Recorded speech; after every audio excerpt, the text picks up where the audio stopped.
new show, the Sarah Millican television programme, where I take a big swig from TV's cappuccino and spend a bit too long licking the chocolate off the lid. Now, I love television. It's taught me everything I know. I've learned about sci-fi by watching shows like Torchwood.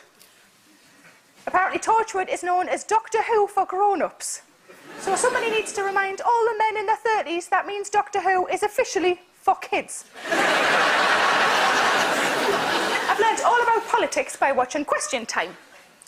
I just wish David Dimbleby was more honest with the intros. Good evening, and tonight on Question Time, we have that bloke you hated last time, that woman who never stops talking, and for some reason, Jedward. And I'm trying to learn about driving by watching Top Gear, or as I like to call it, 2.5 Men. To be honest, I don't really see the attraction. If I wanted to watch slightly racist middle-aged men driving, I'd just take a cab.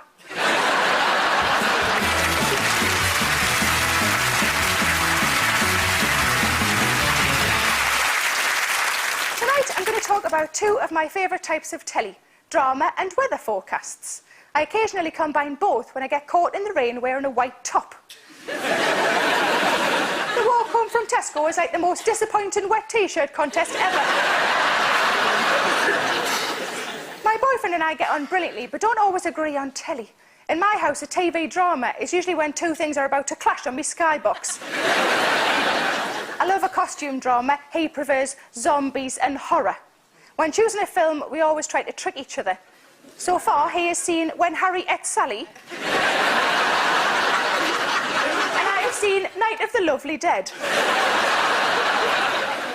On holiday once, we decided it would be really romantic to read to each other in bed.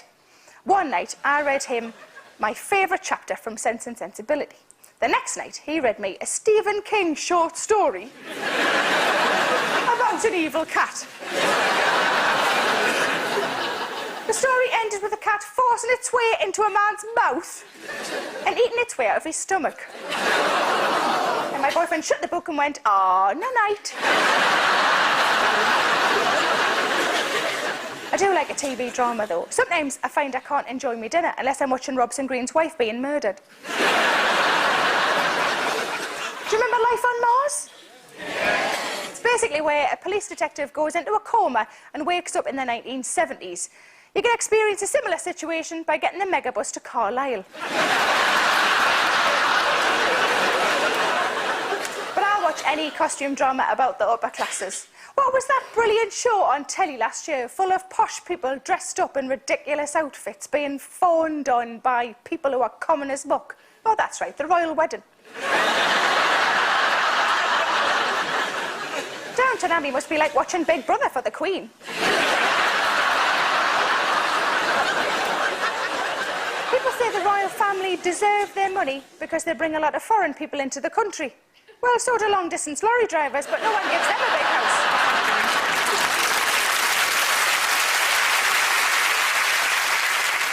You have to have a certain accent to be in a period drama. If they ever cast me in one, they'd probably have to make me the Coleman. Class is a simple issue. If someone else cleans your toilet, you're posh. And I don't mean your wife.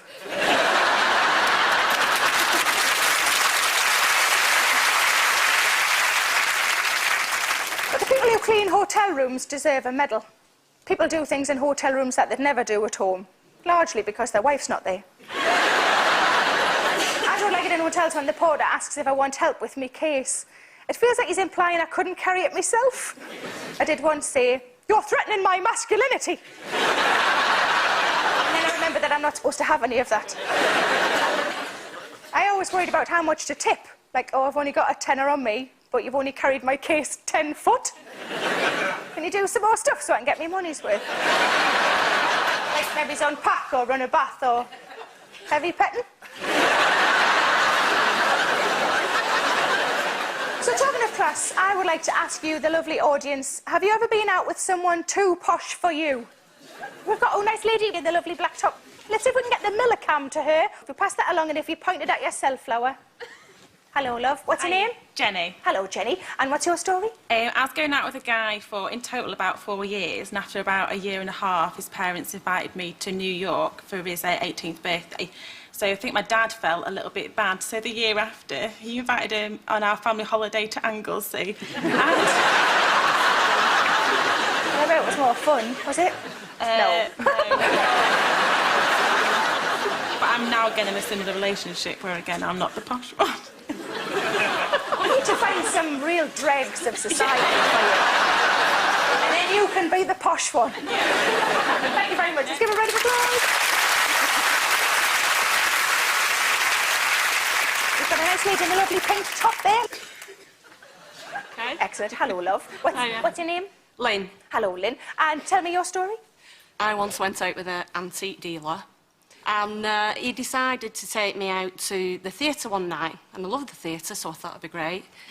And he proceeded to tell me everything, what was going on and what the opera glasses were for, because I didn't know. So he thought you didn't know what the opera glasses were for? You were taken outside to look at the stars later on. It might have been okay if it had been in Italian or something, but it was actually Evita. Patronising swine. Yeah. Thank you very much, Lynn. Let's give a round of applause. I think the best way to check if you're working class is if you have a bean jug. A bean jug is a bright orange stained measuring jug.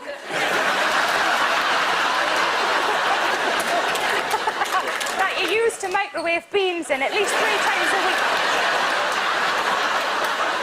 But I never have posh food at home. It's always comfort food. I never have posh food at home. To me, Auntie Pasty is my dad's sister who works in Greggs.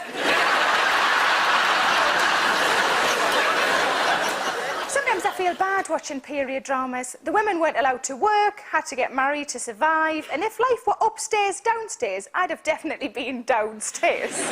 The best I could hope for would be rough sex in the scullery with the mill owner. What I need here is a TV expert to guide me through all things dramatic. He's one of our greatest actors. Literally millions have admired his Dickens. And I'd love to nuzzle his Chuzzlewit. Please welcome Simon Callow.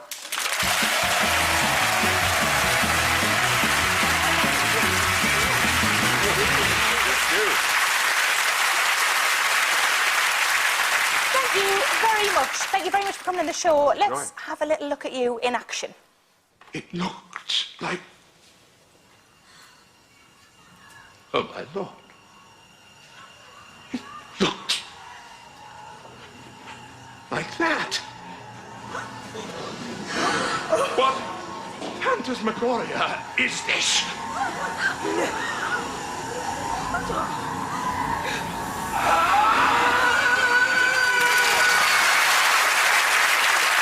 I've done gigs like that.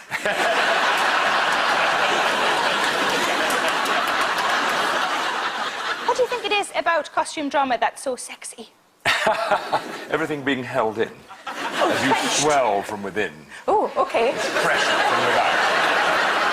This is what we're not talking about now, are we? No. Do you get to do many sex scenes? Oh, lots. They're supposed to be quite sort of uncomfortable and not remotely sexy at all. Is that true when you're filming them, or do you get into it a bit? It's about the most unarousing thing you can do, is... Oh, I bet I could show you other things.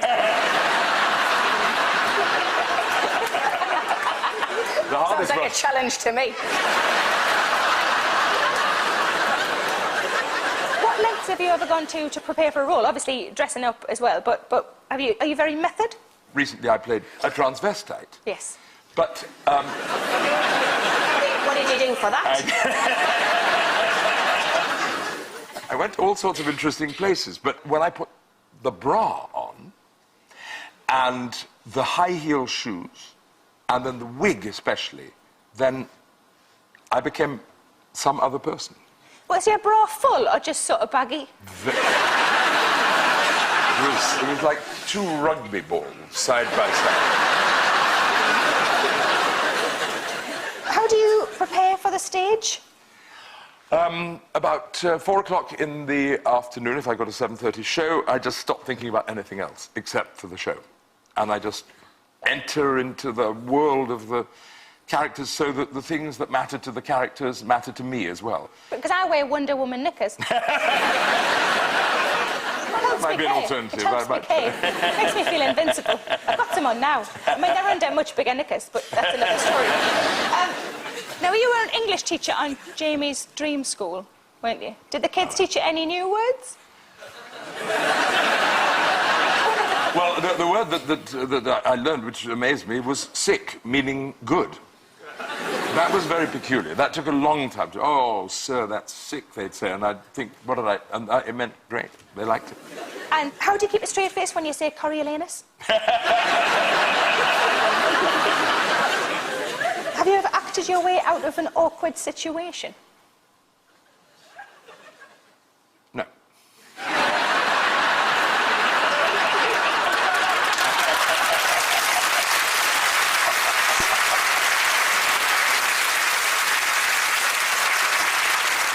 Could you for next time? I didn't notice.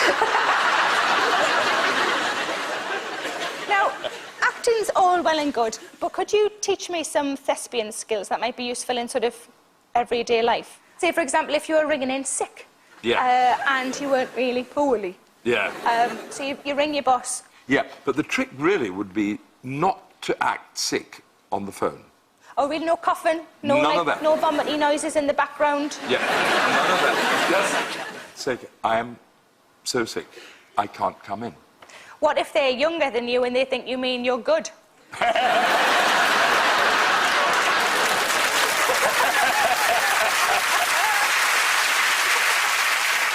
what about if you're in a lift and you had a bit of a dodgy tummy and you dropped one?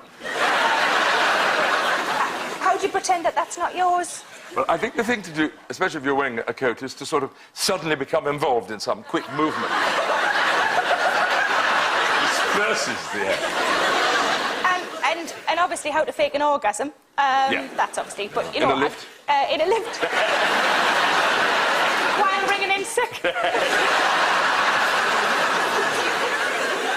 Well, I think we'd all agree that you're obviously a fantastic actor, and you have such a wonderful voice. I bet you have no trouble, like, when you ring up to book cinema tickets with the automated ticket service.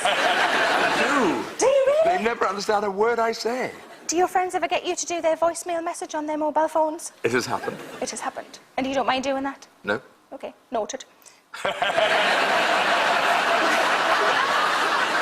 wonder, there's a poem that really means a lot to me, and I'm wondering if maybe you could sort of show me how to read it properly, like how to project. Could you do that? I will. OK, that's I'll just open the page there.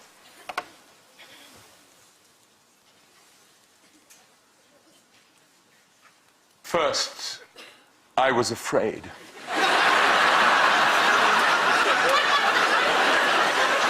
I was petrified. Kept thinking I could never live without you by my side. But I spent so many nights thinking how you did me wrong. I grew strong. I learned how to carry on. And so you're back from outer space. I just walked in to find you here.